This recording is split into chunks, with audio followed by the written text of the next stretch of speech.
So today I want to reflect a little bit on Charle Kirks memorial, and if you've only seen clips, admittedly it is very long. I think the service was about 6 hours and it was over 8 hours in total. But if you haven't seen it, if you're a fan of Charle Kirk, if you're not a fan of Charle Kirk, if you don't care and you want to know what this is all about, I would encourage you to go watch it. I think it's one of the most incredible things I've seen in a very long time. And we'll talk about that. That's what this video is about today on this podcast, on this channel. My name is Jake, and welcome to The Crafted Life, where we are built on purpose and shaped by faith.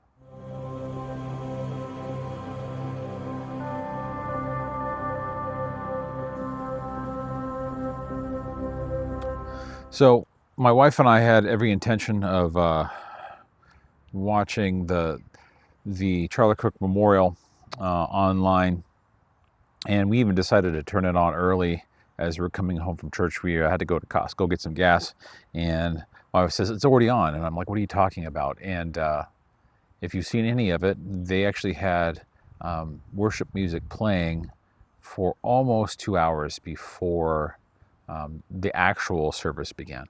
And it was pretty powerful. I think a lot of people, including, and I believe this myself, that that just set the tone. It set the mood. I believe that the Holy Spirit was there, preparing hearts, preparing minds, working out through all of that. And it was just really incredible to hear, incredible to see. And so we really enjoyed that at the very beginning. Now, obviously, they had several speakers. We had Charle Kirk called him his pastor, Pastor Rob McCoy. We had Frank Turek. We had a couple other people who were pastors or apologists for Christianity, like Frank Turek, for example. We also had cabinet members of our government sharing the gospel, sharing who Christ was, in sometimes a more direct way, sometimes than is even presented in some churches, which was amazing. And to hear that, to hear how I think important Charlie's faith was to him, ultimately, that was his biggest thing. I don't think that it was necessarily having someone become Republican or someone become conservative, although that's what he wanted to get people to that side because that was closest to what he believed. And obviously he believed there was good reasons for believing why it's better, perhaps, to be a conservative, to be Republican, at least right now. And ultimately, when I would listen to his talks or things that are online that have been coming up, that's what he's talked about: is what is his faith, what does he believe in, and that he does believe in Jesus Christ. And obviously, there's people online saying, "Well, he's not. If he's a Christian, I don't want anything to do with it." Maybe. I think if you watch it, you're going to come away, well, obviously, you're going one way or the other.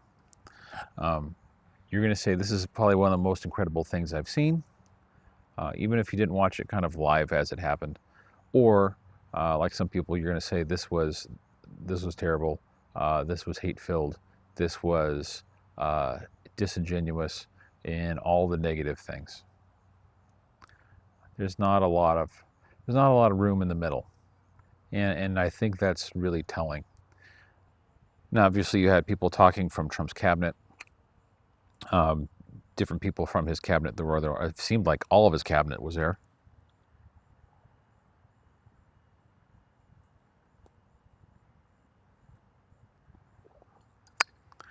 And some did a really great job. Some even shared the gospel themselves and did it in an incredible way.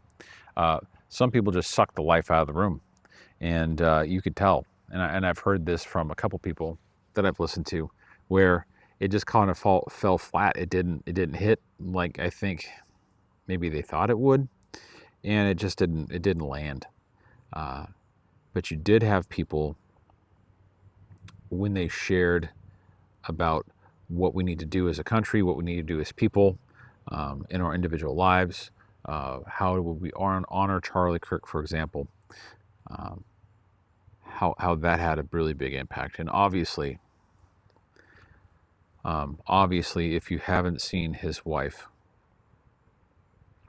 and this is obviously, every time I hear it, I've heard it probably at least 20 times.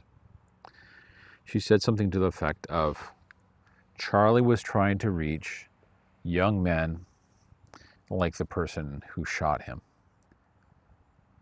And she's right. That was his goal, to convince people who might have thought that he thought wrong, he had wrong thought, he had wrong ideas, he had the wrong side of history, all of it's wrong, to sit down and have a conversation. And not only was the gospel preached, but the gospel was played out when she said, I forgive him. I forgive the person who murdered my husband. And that's powerful. That is the gospel. And and there's this juxtaposition. And there's a clip going around when the left riots, when something happens to the left, what does it look like?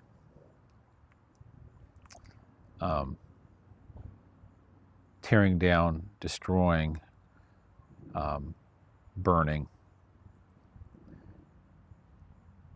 And I think the right has their problems. I don't think just because you're Republican that makes you holy. I don't think because you're Republican that makes you better. I don't think because you're Republican automatically like you're in the club and everybody else is out. I think the Republican Party has a lot of work to do, and a lot of growing up to do, and a lot of standing up to do, which they don't. Nonetheless,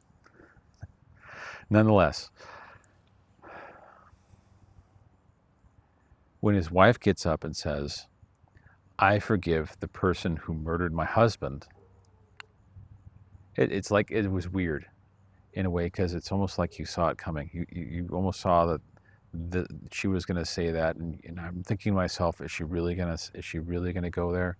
Is she really going to say it? Is it really going to happen? And she did. It was really powerful, and I think it's going to be something that continues to move people, that will continue to help people to also forgive, that if she can forgive the person who murdered her husband, that they can find it in themselves to forgive because of what Christ has done for her. She can forgive this young man. And obviously this doesn't mean he is not responsible. This does not mean he's going to avoid punishment. But the holding in someone's heart of animosity, of vengeance, of they're owed, when Christ paid that price, even for this young man who shot Charle Kirk. It's powerful. It's powerful. I think, and people are talking about revival. That word gets thrown around in Christianity quite a bit. When is it coming? When's that going to happen? What's that going to be like? I don't, and I've heard that several times. I think that this might be it, though. I really do. I think this is going to draw people to the Lord. I believe Charlie's murder will draw people to the Lord. And I want to be part of that. I want to be part of building into people that are willing to say, I need to change. I need something that is being presented here, that his wife Erica was able to give. I want to be that kind of person, and How can I do that? How can I become like that? And that's only through Jesus Christ. It's the only way. It's not through anybody's willpower, or through right think, or through meditation, or through what's the other one? Um,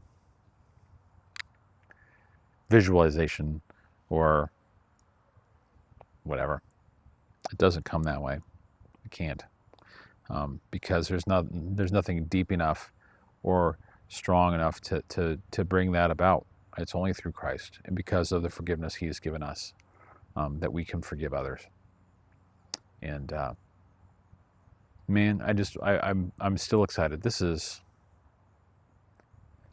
20 days later, and this is still having effect on people. People are still wanting to get into their Bibles. People are still wanting to go to church. People are still wanting to do something different with their lives.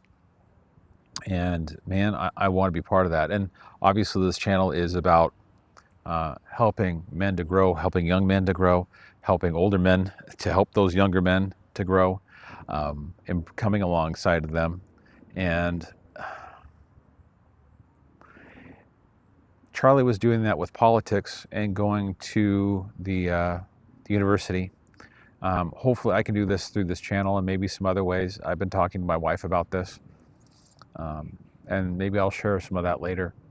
But the main way is going to be right now is through this channel, right? Through this podcast, and sharing how we can grow, how we can do things, how we can take courage, how we can make things that last, build into things that last, being that furniture, or be that things that you are putting your time and energy and sweat into, that are going to be things that just don't kind of fade away, but that will last.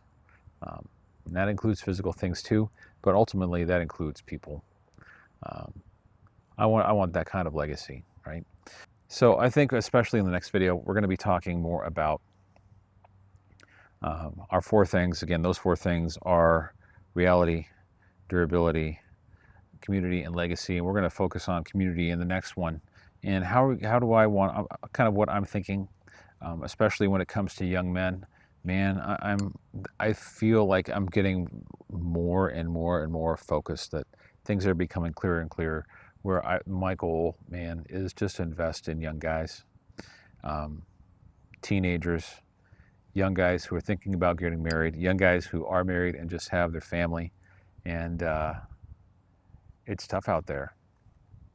It's not easy to try and kind of navigate this life, to navigate what should I do with my life, where should I invest, who are going to be the people here to support me, who should I talk to that are going to be the people that I can actually rely on.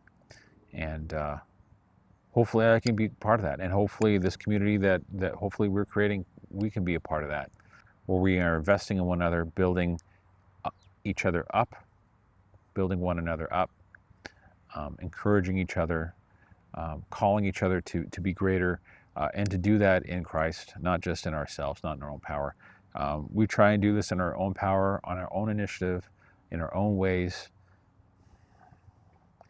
It's just going to fall. It's not going to last. I know people say, hey, you can do this on your own. Just man up. Do what you got to do. It's not quite that simple. And I've been kicked enough to know that. And I think you talk to anybody my age or older, they've been kicked in the face a few times too, to know that yeah, there's a better way, and maybe I shouldn't have gone down that road. Maybe I should have done this a little bit differently, and maybe I for sure should have done it very differently. So I really want to encourage you that things can be different. And I keep talking about this in the last video, man. Even if it means taking a bullet,